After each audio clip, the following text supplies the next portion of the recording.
First up, we've got Andy Plum, who's going to talk to us about the Reliant Robin, not the Robin Reliant, as I keep trying to say. And he's come from Hullington, which he tells me is an amazing place to work. And he's going to be sharing some insights into his experience in building the Reliant Robin in the days before CAD. And also he's writing a book on the topic as well. So thanks very much to Andy. Great, thank you very much. This is a talk about designing the last Reliant Robin, something I did when I was 25. It was my second job out of uni, and Reliant took me on as a self-employed consultant, which was a bit nerve-wracking. So you probably recognise the Del Boy van on the left, and it went all the way through to the last Robin, which is the one I did back in the late 90s. So essentially the same car underneath. So it was at the time when the company was taken over by new management. The manager also owned John O'Groats and Land's End and about 90 other companies. So Reliant was his hobby, and so he decided to do as much as he could with the company. So we started off by doing a four-wheeled Bond Bug, which was one of their iconic vehicles, the three-wheeler. That drove really well. And it never got beyond prototype stage. We did a convertible Clubman version of that. A four-wheeled Robin called the Kitten, which was out before, and that also never made production. And we also did a little Scimitar, which was based on the Robin mechanicals as well. And that, unfortunately, was chainsawed outside my porter cabin. So that didn't make production either. So the idea was to keep the Robin going, which is this is the model they bought, as the backbone to the company to fund all the other four-wheeled vehicles when they were being designed and sold. But they quickly realised through developing it, they had several in the factory already when they bought it, and this is in '97, and this is they had to finish them off and sell them. And so this is a picture of the factory with them all waiting to go out. And they all used forward lights. So we had Fiesta Mark II headlamps and pickup and van tail lamps, and that is what they had to use from a legal point of view. It cost too much to develop your own. So we were developing new Robins, and we did a long wheelbase pickup. We took that to Kerborough Racecourse. That rolled over at 35 miles an hour, so that wasn't produced. And we didn't need to fit the stabilisers to that one. The top one on the top right there, Mop, that was driven to the Czech Republic at over 100 miles an hour repeatedly, so that was pretty good. That was a development vehicle. And it was all looking pretty good for them, except they quickly realised that it took about 5 tubs of filler, that's about 35 litres of body filler, to straighten up every body that they produced, which is a lot of weight and a lot of time. And the car has to come in at below 450 kilos to make it legal. So it was time to refresh the molds, and it was either time to refresh the molds with the same styling or to restyle the vehicle and to try and refresh it for the new century. So they decided to restyle the vehicle, and so that's where I came in. So on a Sunday morning, I chose a master from the yard, which is an inch-thick glass fibre shell of the previous body with oak frame, dimensionally stable, and had been sat outside for about 10 years. So I forklifted that up onto the trailer and drove it up to the speedboat company, and we began working on it on the Monday morning. And they decided to keep those same lamps, the forward lamps, because they cost a lot to develop new lamps. And I had to keep the glass and pretty much other stuff because of the grandfather rights that they had to have from the government's point of view for producing this vehicle. If we change too much, it has to be retype approved, which costs hundreds of thousands of pounds. So we were only able to do the shape change so that they could refresh it and keep within the budget. And my budget was tens of thousands of pounds, and a budget for developing cars is millions, if not billions, normally. So very tight for money. So we started making the models out of building foam and body filler and a few hacksaw blades. And here are my 2 old chaps I had helping off the production line. And we started doing a new shape for it. I had 3 months to do the project from start to finish, and there were to be no prototypes. It was to be all production moulding off my work. So there was no room for error. So there it is taking shape. It all been sanded down and some smooth surfacing on it. And you can see that we put this master on the barn floor. There was no drawings for the car, nothing at all, so it had to be leveled out. And this was done with good old-fashioned spirit levels and pencils. And we got to the stage where we were enlarging the front grille. Airflow on the vehicle is absolutely atrocious, and they're known for overheating. So the air goes in the grille, up a ramp, over the front wheel, and down a vertical slope through the radiator in the effort to cool it. So it had the country's first aluminium engine, which is very lightweight and very efficient, and still in demand today on race cars and fire pumps. But it also overheats and damages really quickly, which is pretty good when you have it mid-engine behind the front wheel. So we had to enlarge the front grille to get the airflow to go to the engine pretty well. So we got to the point of doing this, and I reached the end of the 3 months, and it was getting pretty tight for time. I managed to reshape every panel. And in the final night before the deadline, of course, I realised I hadn't got the bonnet to open correctly or done the engine bay. So I quickly went out to the gents' toilets, and I unscrewed 2 toilet bolts from the door and used them as hinges for a flap of plywood to work out how the draft angles for the moulding and the engine bay worked. And I made the deadline, and it was fantastic. And we got there.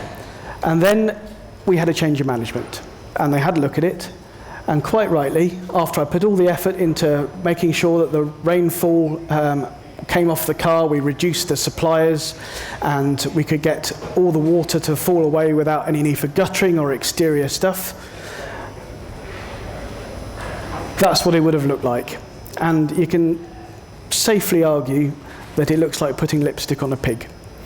And I think they quite rightly decided to change the lamps and to get rid of those Fiesta lamps and to try and address that horrific grille on the front as well. So it was back to the drawing board. So I started sketching using production car lamps. Now, you can't develop your own lamps, as I said, because it's too expensive. So we had the choice of using ones off the shelf. So I looked at Vauxhall Corsa lamps, Ford KA lamps. There's also on there, I think there's some Escort and Astra lamps as well that I looked at. And the top right sketch was a theme sketch that they chose. That's the Opel Corsa, Vauxhall Corsa lamps, which brought in line with the Indian shareholders, San, and they were doing some Opel Corsa lamp cars as well. And we looked at Rover Metro tail lamps as well for it, but Rover wanted £10,000 for a licensing fee to use these lamps, whereas Ford and Vauxhall were going to give us these lamps for free, as long as we didn't do anything too embarrassing. Anyway, so we got the Vauxhall Corsa lamps were ones that were chosen. So I put these onto the shape that I'd already done, and here are some more sketches I did to refine the theme to blend quite a square boxy car in with some teardrop rounded shaped lamps. And there were to be 3 different versions we'd already developed. There was the electric version on the top, which turned out to be very good, used some gel batteries. We had the pickup truck, ironically named the Giant. And we had a van version at the bottom, which was pretty easy because all Robins come out of the production line as vans, and then they cut the rear windows out. So those were the 3 planned body styles for the vehicle. So the problem I had, as I said, is I didn't have any drawings. I had absolutely no drawings of the vehicle. I went out to the yard, and there were 7 different ride heights I'd measured, and there were no drawings for the lamps. Literally, we bought them from the supplier and had to bolt them in the front of the vehicle. So there's no way of knowing whether the beams were going to point in the right direction off the production line. So I came up with lamps on a plank. And I put them onto a 25mm thick piece of plywood. I made up some glass fibre mountings for them. I put them onto some old chairs I found lying around with some rolls of tape propping them up, and measured it was all level with a spirit level. Hooked them up to the car battery and borrowed the beam aligner off the production line and made sure that all the lamps were all aligned. And when they were, I fixed them into position with a bit of body filler and glue and made sure that the lamps on the plank was ready to be used in the front of the model. And there it is. So the last 3 months of the model, I had to chop up, and it went onto the floor with a and was swept away, so there's no going back. So I put the plank into the front of the model, squirted some housing insulation foam into a bin liner, and put it in between the front lamps and started modelling around them. And the lamps had to be positioned legally, so I spent a week in the library looking up regulations, so they were the right height, they were the right spacing apart, and there were also viewing angles for the lamps as well, and these were all adhered to as I went along. And you can see on the bottom there the angles for the fog lamps and little plugs I put in so you could make sure that they were legal as well. Once that had been done, we realised that there was no way of fixing the lamps in the vehicle without actually, we had to screw them in somehow and use the original manufacturer's screws and bolts. So we had to come up with a nose cone. And this nose cone provided several advantages. It gave a good tight shut gap around the lamps, and it allowed easy facelifting and easy access to the lamps, and accident damage too could be easily repaired. So again, I chopped off the front of the vehicle once we'd taken the moulds and began to make out of plywood the surfaces behind.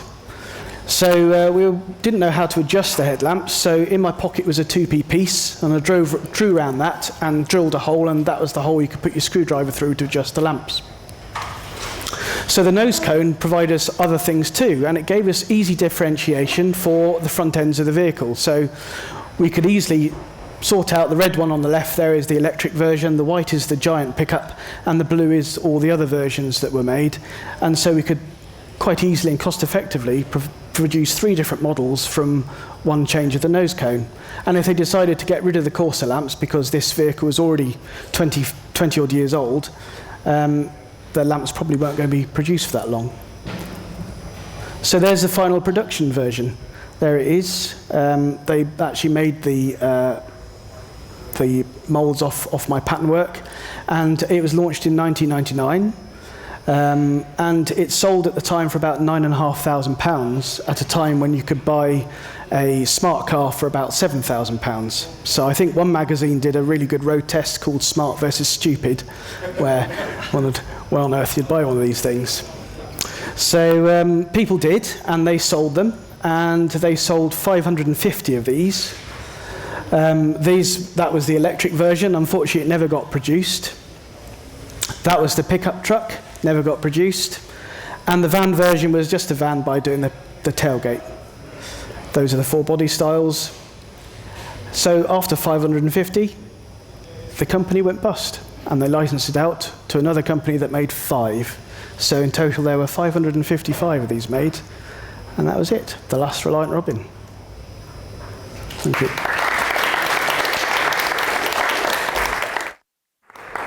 I think do we have some time for some questions? Great. So really interesting insight into something that's an iconic car, and clearly a lot of creative footwork needing to be done because you didn't benefit from the technology that we have now in terms of design and manufacturing. If you did benefit that, if you could benefit from that, and you could redesign this now, what would be different? A 4th wheel, I think. Right. Excellent point. Are there any? Has anybody got any questions? I think Louisa's going to come out with a mic if there's any questions from the floor. I've got a question. It's quite quick. Just quickly, what are the actual benefits originally to making it a 3-wheeler? Why did they even do one in the first place, or what are the benefits? Well, it started in the 1930s, and it started when Raleigh were making motorcycles, and they did basically motorcycle front ends with a box van back end to them, a 3-wheeler, and they were for the tradesmen, like a rickshaw. And so it went from there, and of course nobody could afford a car as well as a delivery van for the working classes, so they decided to make it look like a car, and it gradually evolved into being a 3-wheeled car for the working man, and that's where it came from. Any others? The only for some horses, did that help boost sales? Or? I think it kept up interest, and I think recently Top Gear also provide a lot of interest as well. There's a lot being sold in the States at the moment. How much do they actually cost to make? How much they cost to make? Yeah. I don't believe they actually knew that. Great. Okay, I think we're out of time. Thank you very much, Andy. Thank you. Thank you.